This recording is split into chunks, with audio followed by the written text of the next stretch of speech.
Let's talk more thoughts on the MCU.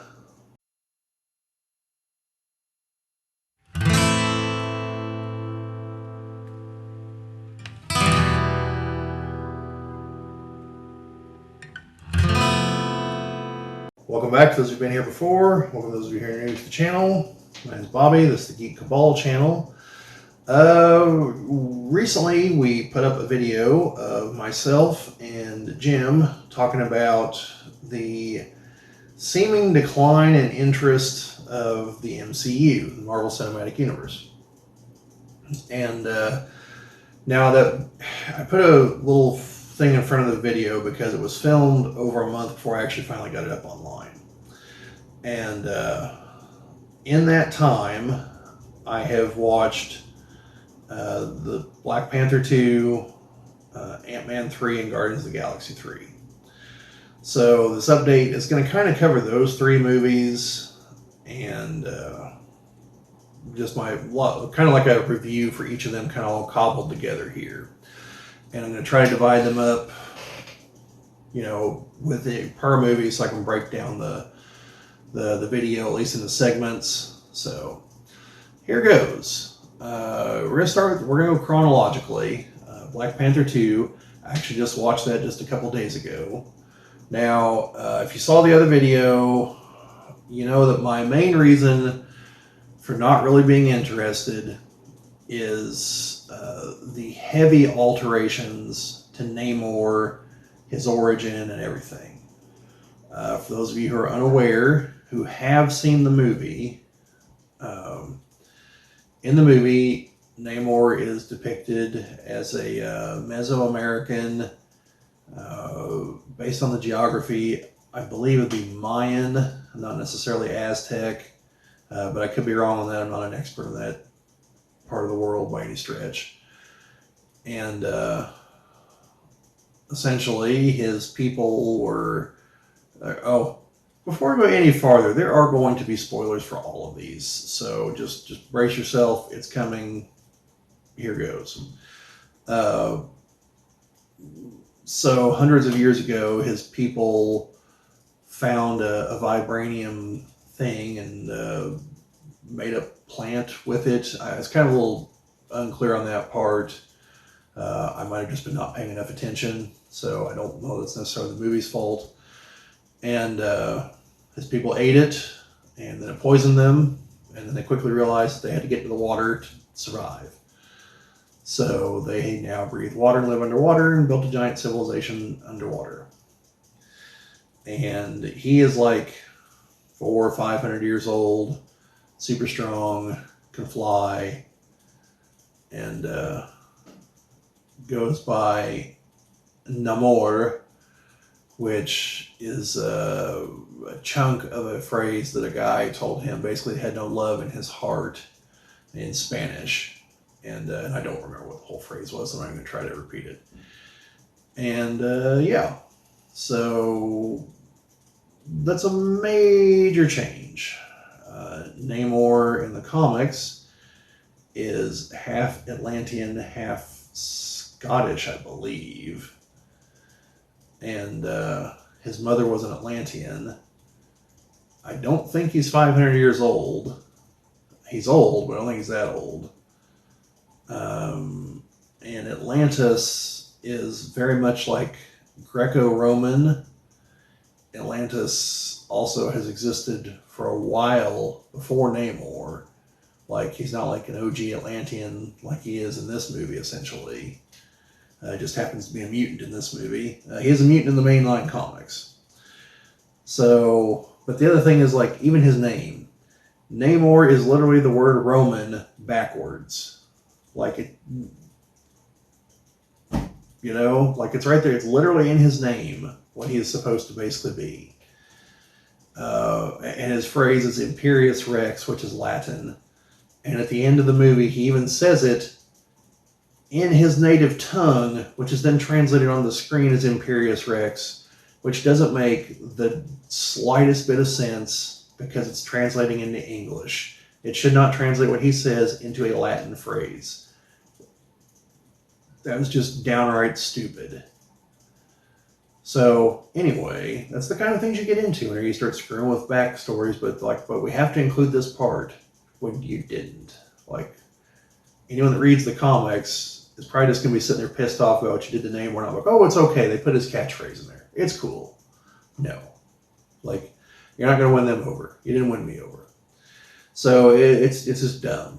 Also, their whole like, oh, we'll go to war with the surface world. It's like, okay, beyond the coastline, what's your plan? Because your people fight with spears and you've got little air breather things and like water grenades.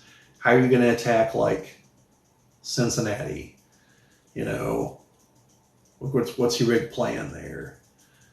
And it's dumb. See, in the comics, they're a threat because Atlantis has advanced technology. You know, they've got like war walkers and projectile weapons and full suits and everything. Like whenever they lay siege to New York, like a bunch of mechanical crabs come up out of the water as tanks and start fighting things. Like it doesn't work whenever your main force is a bunch of guys with spears on whales. You get like 5 miles inland and you're kind of useless. So no, Atlantis was a very serious downgrade as a threat in this movie, but they kept pretending like they were a genuine threat.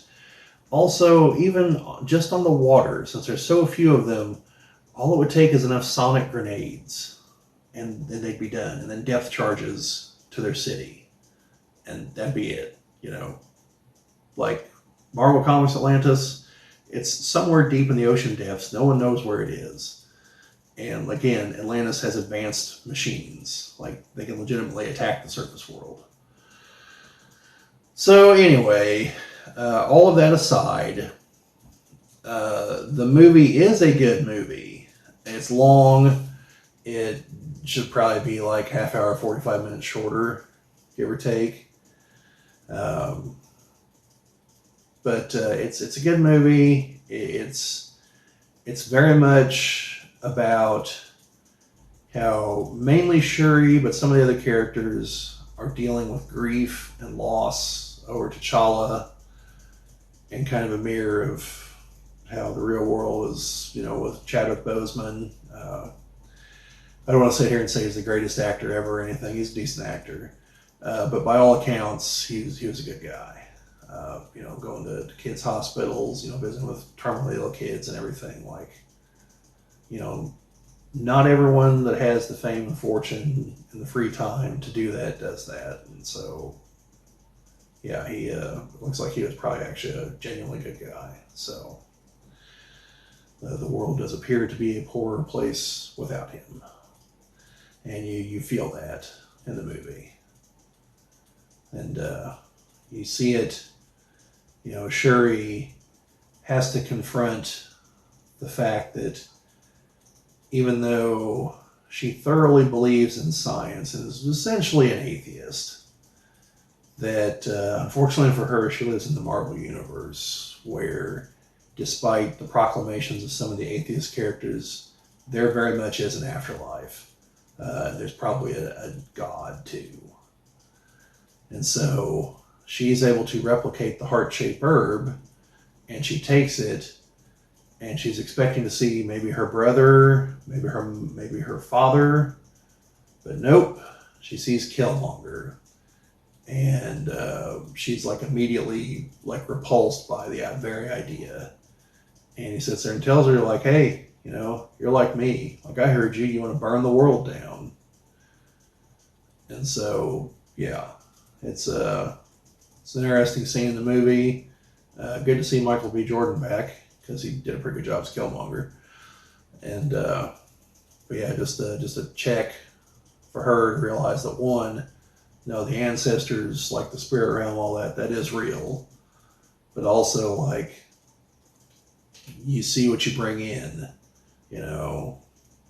T'Challa, he was noble, he was at peace. So there he goes. Of course he sees his father and the other ancestors. Versus what Killmonger saw. And this is actually one of the more subtle scenes in the first movie. I don't think a lot of people really, really caught the symbolism of whenever Killmonger goes to the ancestral realm. what does he see? Like remember T'Challa sees this endless verdant plain, the the aurora there in the sky. It's a paradise. It's endless possibility. The loved ones he's lost are there. It's what you think of it's the kind of thing you think of when you think of heaven. And he sees this, because he's at peace. Killmonger, all he sees is that little apartment in, I think it was Oakland, with that one window peering out onto a harsh, cruel world. And that's it. That's his worldview right there. And that's why his dad there is crying, because he realizes this is all his son will ever be. This is all his son knows. And it's so limiting because it just makes him just full of spite and hatred. And that's the difference between the two, And that's when you understand that, it's a really, kind of powerful moment in the movie. Very, very symbolic, and really defines Killmonger. Brilliant guy, achievements in combat, hand-to-hand combat and all that fun stuff, has done all these things.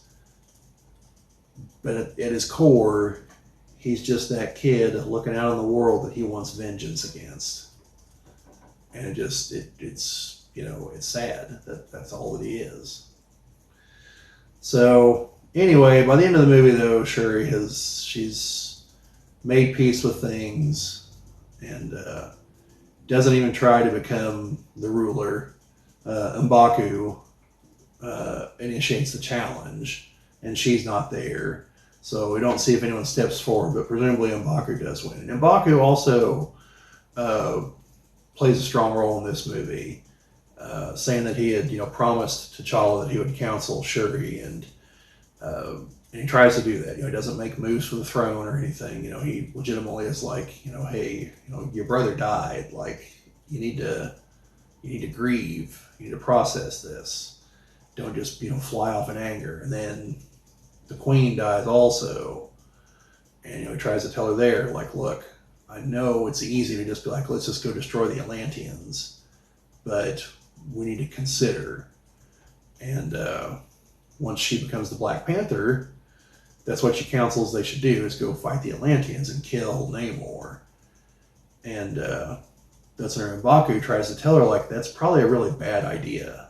And she's like, why? He goes, well, look what his people call him. They don't call him Namor.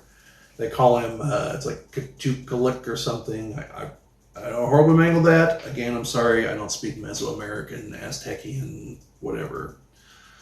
But essentially, it's some variant of like Quetzalcoatl. They consider him the serpent god from the sky, basically.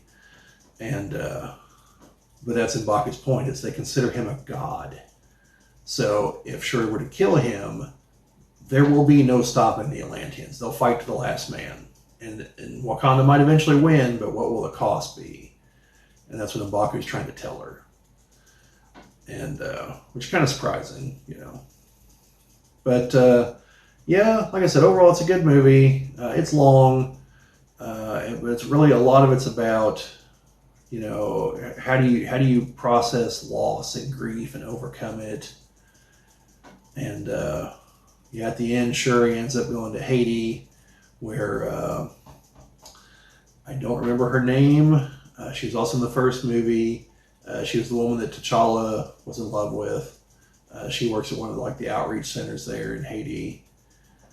And then in the mid-credit scene, she introduces Shuri to her son, to T'Challa's son. And because they had decided it was better to raise him outside of Wakanda and away from the royal court. And when the time came to introduce him. And yeah. So Shuri never knew. Her brother never told her. So came as a surprise. Now, obviously, it wasn't much of a surprise to me because I'd read a spoiler that he had a son in the movie. So, but yeah, this is another kind of powerful moment there in the movie. So overall, Black Panther is a good movie. Like I said, my main complaint is it's too long. Also, it was nice to see Julia Louis-Dreyfus's character actually in the movie doing something. She's apparently the head of the CIA, and used to be married to Everett Ross, which is interesting because in the comics, she is Nick Fury's big squeeze, original like white Nick Fury from the mainline Marvel universe, and she's a duchess or something. But yeah, she switches sides all the time. She used to be on Hydra's side. And so them pairing her up with Everett Ross, I think, is their attempt to kind of still have that, but shift it to someone else. So that's just a guess anyway. So anyway, that's about it for Black Panther 2. So Ant-Man 3. Yeah, I don't think it's as bad as people said it is, but it's not great. Definitely has some problems. There's some logical flaws, which you unfortunately get whenever you don't completely plan things out. By tying Kang into the quantum realm, we have a moment where like Janet starts freaking out, or oh no, you guys can't do experiments in the quantum realm, even though Ant-Man 2 ended with them doing experiments to get into the quantum realm.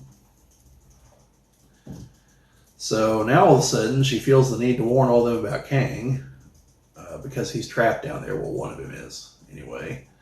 And yes, that's kind of absurd. And Cassie Lang is kind of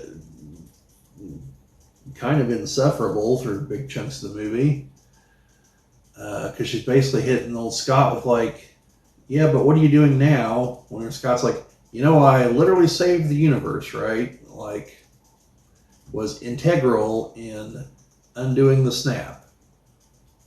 Like, he was like the missing piece. And it's kind of like a, yeah, but what have you done lately? And it's kind of like, you know, maybe it's just me. Like, I see her point in that Scott could be doing things to help other people now, too. But I think when you saved half the life in the universe, I think you've paid your dues. I mean, maybe that's just me. I think you've earned some R&R, you know? Just maybe. I don't know. So like I said, that's why she's like an insufferable twit through part of the movie. And of course, she's somehow a super genius also. You know, whatever. So they wind up in the quantum realm and end up having to go up against Kang, who's built a massive empire there. And he was exiled there by other Kangs. So, but he needs something that Janet totally screwed up, and he needs it to be unscrewed. And he needs someone with Pym particles to be able to do it. So Scott Lang falls into his hands and he's like, hey, you can do this for me. And yeah, to me, the biggest problem in the movie is they never quite explain why Kang is the massive threat. See, like, Thanos had several movies to build up. And we got an awful lot to talk to about how the Infinity Stones work and what they can do. And finally, just the whole, like, yeah, he was going to get them all together to just wipe out half the life in the universe. And there was buildup. We understood the stakes. You know, here there's vague talk of wiping out timelines. It's like, okay, how? Is this an innate power that Kang has? This is me, average moviegoer. Like, I understand from the comics what they're implying, but I don't know what the average moviegoer does. So, you know, like, okay, well, how? How can someone do that? You know? And, oh, he's a threat to the whole multiverse. But again, how? You know, they just didn't explain why we should really be concerned. Because this appears to just be a guy with an army of robots that's got, I guess, telekinesis. You know, like there's just no explanation. He just does things, and it just doesn't work. You know, so there's no what's his goal? Is it to beat all the other Kangs? Okay, is that bad? Who knows? And it's just baffling. And this is the guy that's supposed to be the villain for the next Avengers movie or two, and we just don't know. Like the version that we saw in the Loki series, we understood what he was trying to do. He was trying to stop all the others. He just wanted the one timeline. Okay, kind of makes sense, sure. And we saw that his mechanism was the TVA, you know, to keep things simple. Okay, so what about this Kang? Did he have a TVA? Did he have a big army somewhere? Did he just personally go do these things? You know, how exactly does time travel work in the MCU? Because I know how it's supposed to work in the comics, but we don't know about the MCU. So, you know, there's just a whole lot of like the movie wasn't short, but also was very short on explanation, and probably just spent too much time on a bunch of other extraneous crap.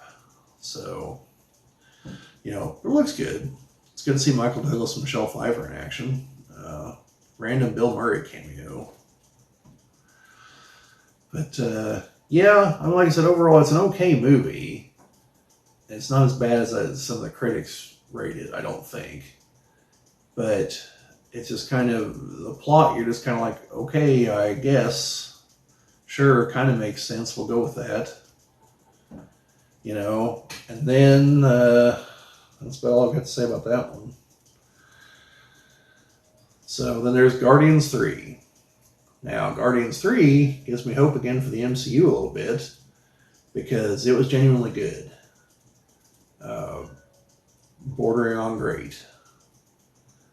I think there's a few shortcomings. My friend Chris probably put them a little better than I could, but it's a few shortcomings. You know, it's good to see the Guardians back in action again. If you have not seen it, you should watch the Christmas special before you watch this movie.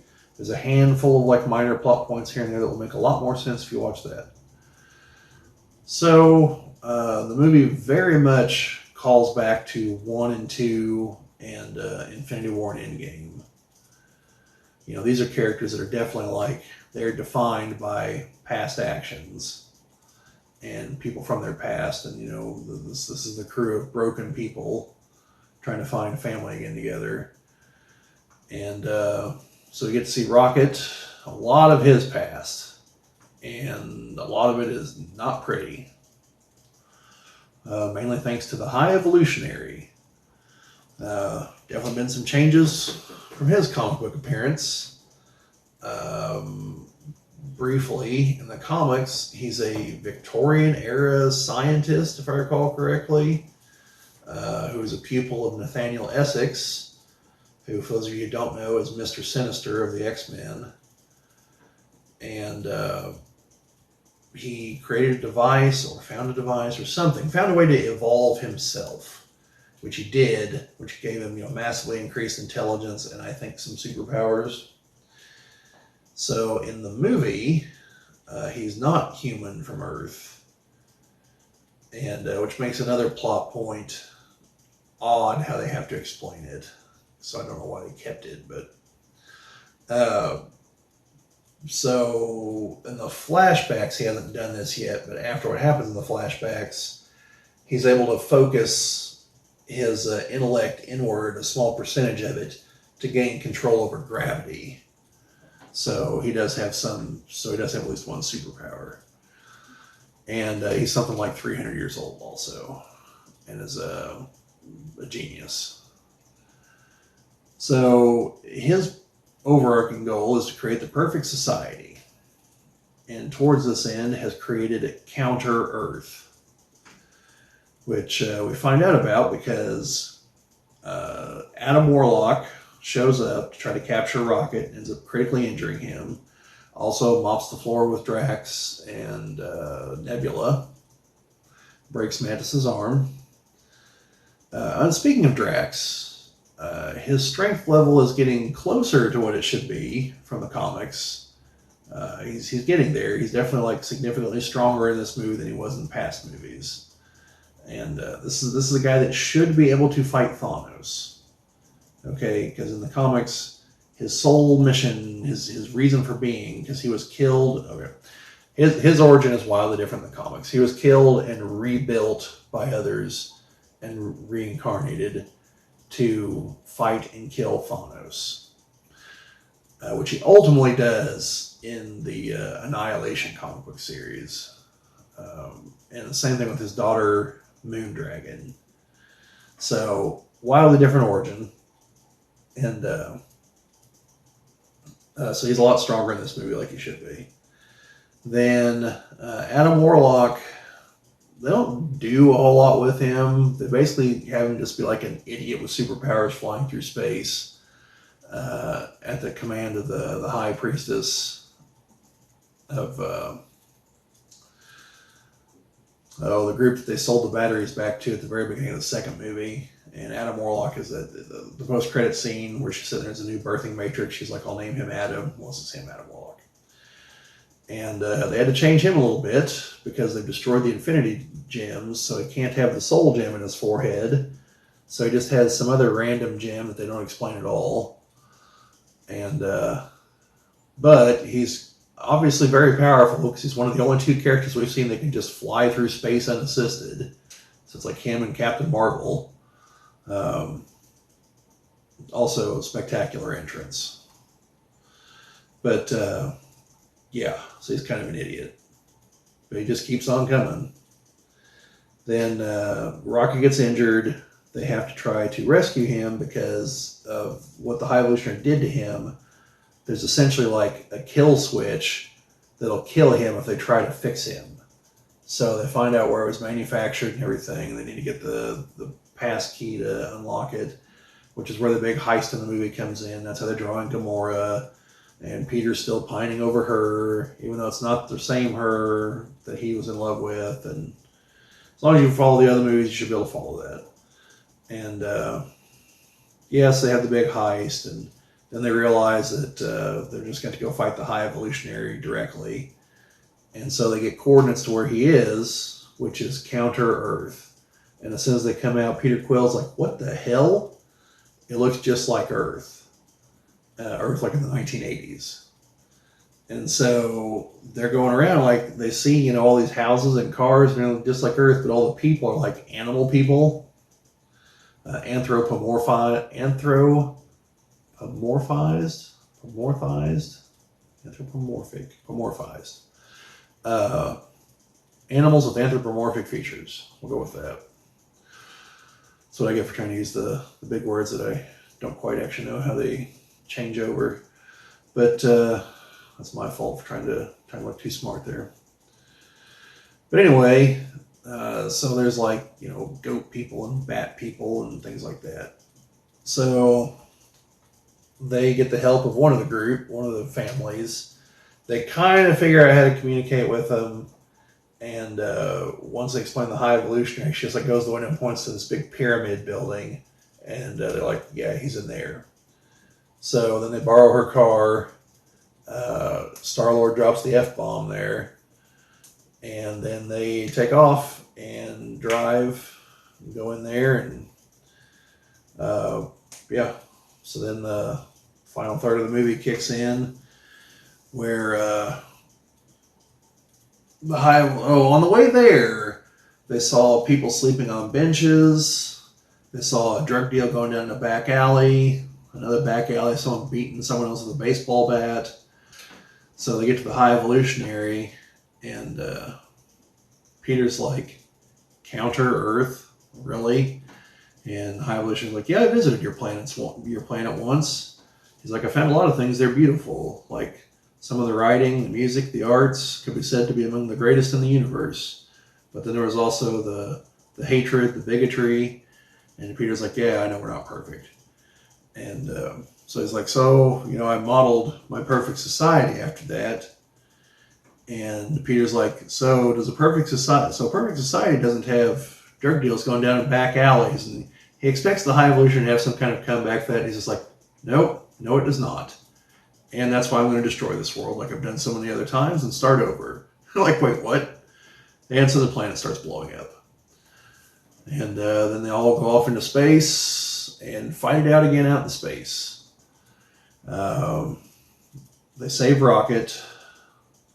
It's a kind of tear-jerking moment where you see him in the afterlife with his friends who didn't make it on the escape attempt.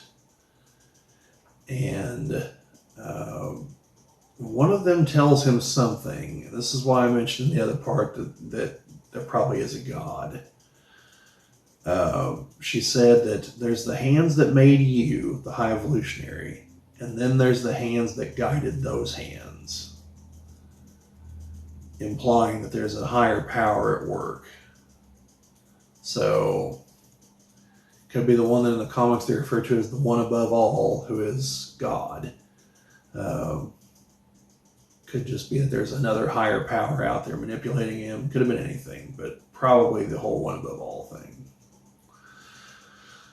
So they go back and fight the high evolutionary, beat most of his guys, and free his subjects that are meant to go to the next attempt at a new world. And then the animals experimenting on. And they fight the high evolutionary. And you see whenever Rocket escaped back in the flashbacks, he mauled the high evolutionary's face. And so in all the current scenes, he basically looks kind of like RoboCop minus the mask, where his face is like stretched and you can clearly see it's like attached here. And Gamora peels it off and you see the damage that Rocket did to him.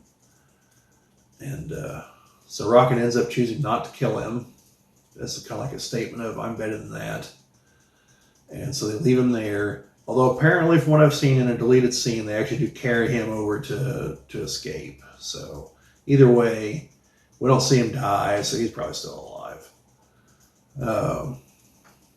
And then Adam Warlock saves Peter from the cold depths of space. And so then everyone kind of...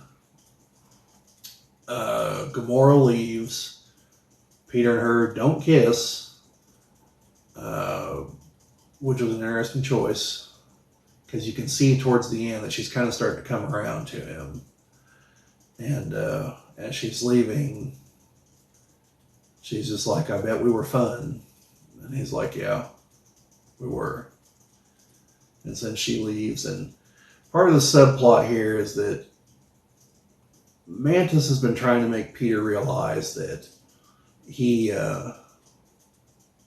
doesn't know how to let go, and just doesn't know how to deal with loss, again, like Black Panther.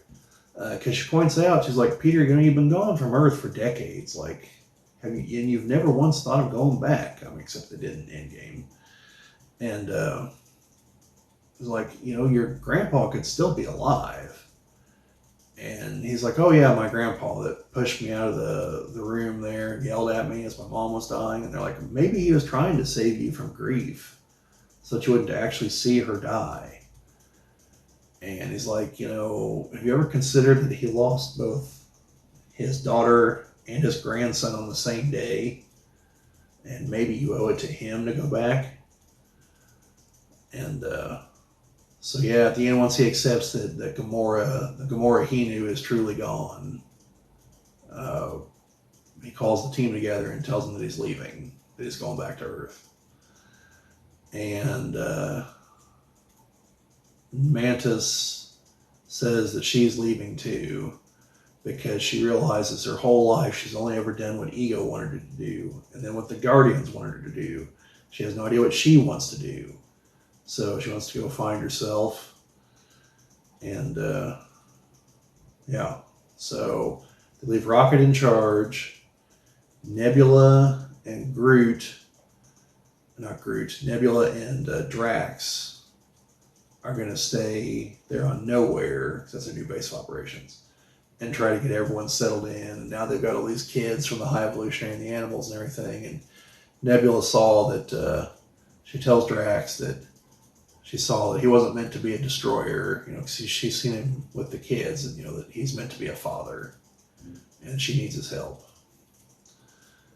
And so they leave Rocket in charge of the Guardians, and so it's Rocket, Cosmo, and Groot, And then the mid-credit scene, you see that they brought in Adam Warlock, Kraglin, and one of the kids that was with the High Evolutionary is Phyla-Vell, who's a comic character. And then you see Pete goes back to Earth and, goes and sees his grandpa. Now, I don't know from the comics if his grandfather's name is Jason, or if this is a shout out to the fact that in the comics, Ego is not his dad. His dad is Jason of Spartoy. So I don't know if that's what it was an allusion to, or if his grandfather really is named Jason in the comics. But yeah, so the gang kind of breaks up, but like the 2.0 version is a scene in action, and the final little bit in the credits says that Star-Lord will be seen again, will return. So maybe with him on Earth, he'll just sign up for the Avengers. I don't know.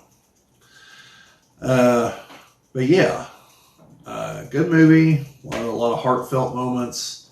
Yet again, James Gunn illustrates that while everyone keeps trying to imitate him, he understands when to put the jokes in and when to put the teary-eyed scenes in, and when to let one or the other breathe and not just cloud it with the other one. Showing again that he's far better at Tiki Waititi at that. Then, also of note, interesting in the credits, attributes to the creators of the various Guardians characters, so like Star-Lord and Rocket. They're created by XYZ, and I don't know who their respective creators are, I'll tell you right now, but the fact there was a chunk in the credits for that. And I know it's just words on the screen, but that acknowledgement, that counts for something. For a long time, they haven't put those kind of things in movies, so it's nice to see Marvel coming around to that. Actual money to those people's estates would be better. Just saying, you're a multi-billion-dollar corporation. You can afford a few, $50,000, $100,000 checks to float out there. But yeah, so overall, that movie gives me hope. But James Gunn is leaving to go for DC, so it kind of gives me more hope for DC than Marvel. So yeah, I mean, even after these three, I see where people are, where they're waning interest, because we're definitely into like the B squad here, because we had 20 movies of like Thor and Captain America and Iron Man and Hulk, and now we're getting into we had the Guardians, but now the Guardians just broke up, so there's only some of the Guardians. But then we've got like Captain Marvel, who has like a movie under her belt and a few minutes in Endgame. We got Doctor Strange. Now, he was in the last two Avengers movies and had a movie before, but he's still definitely like a latter addition. We lost T'Challa, so now we even have already a replacement for a guy that already didn't show up until 3/4 of the way through things. So, I can see people definitely saying that we're down to the B squad, and they're probably just waiting for them to bring in the Fantastic Four and the X-Men, like we talked about in the other video. That'll be the shot in the arm for the Marvel franchises next. Unless they can turn things around and make the next Avengers movie really dynamite with Kang, which they could, but overall, I think the High Evolutionary was the better villain than Kang. Like, he's got clear motivation. He's kind of charismatic, but he's definitely just a total psychopath. Like he works, and he had his big operation supporting him. So as a future villain, I hope they bring him back, because he definitely works. So anyway, those are my overall thoughts on where things stand with the MCU. I only just need to watch the Miss Marvel show now, I think, to be completely caught up. So maybe after that I'll do another video, because I think the next movie isn't until the Marvels in November, I think. We'll see. But I could be wrong about that. No, I think that's it. I think there's a couple series coming out between now and then.